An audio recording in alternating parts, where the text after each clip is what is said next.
Di tengah perjalanan sejarah bangsa kita, ada saatnya kita merasa bingung, ragu, dan tak tahu ke arah mana langkah kita.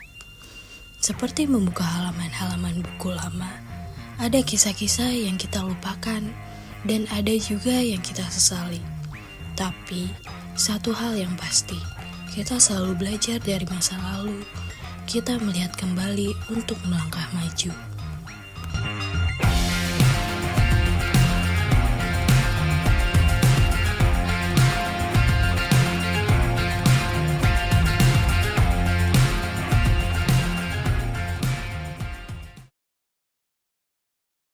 Lihat, gue cuma bingung deh, gimana sih ini dari demokrasi liberal yang katanya ke barat-baratan, malah ke demokrasi terpimpin. Terus kita masuk ke sini, negara kita yang katanya keluarga besar, justru malah makin sempit, penuh nepotisme.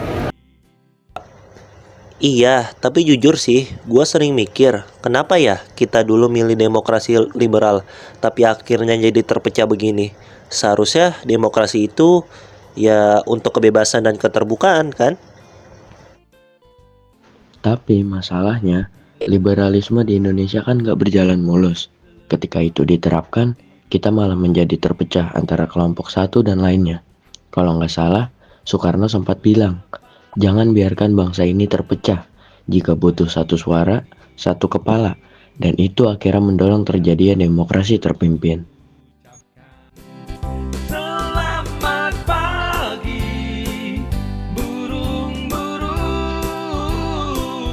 Selamat pagi, oh mentari.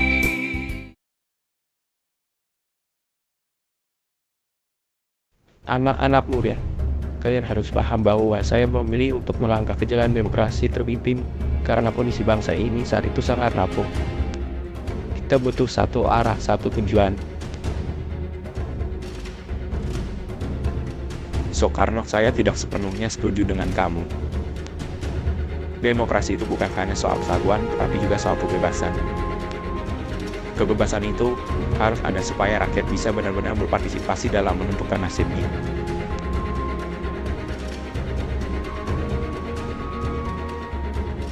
Saya paham apa yang kamu maksud, Dan. Tapi kita harus lihat situasi pada waktu itu. Negara kita saat itu baru merdeka.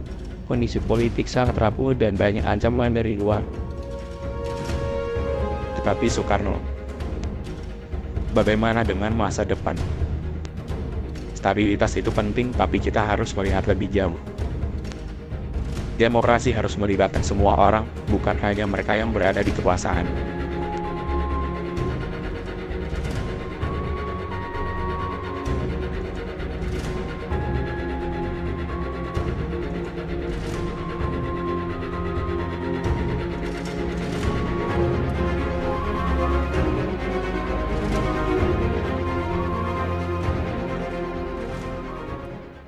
Sekarang, setelah kita mendengar pandangan mereka, kita dihadapkan pada pilihan.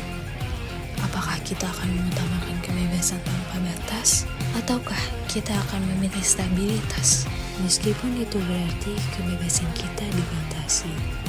Kita terus mencari jalan yang terbaik, tetapi adakah jalan yang benar-benar sempurna?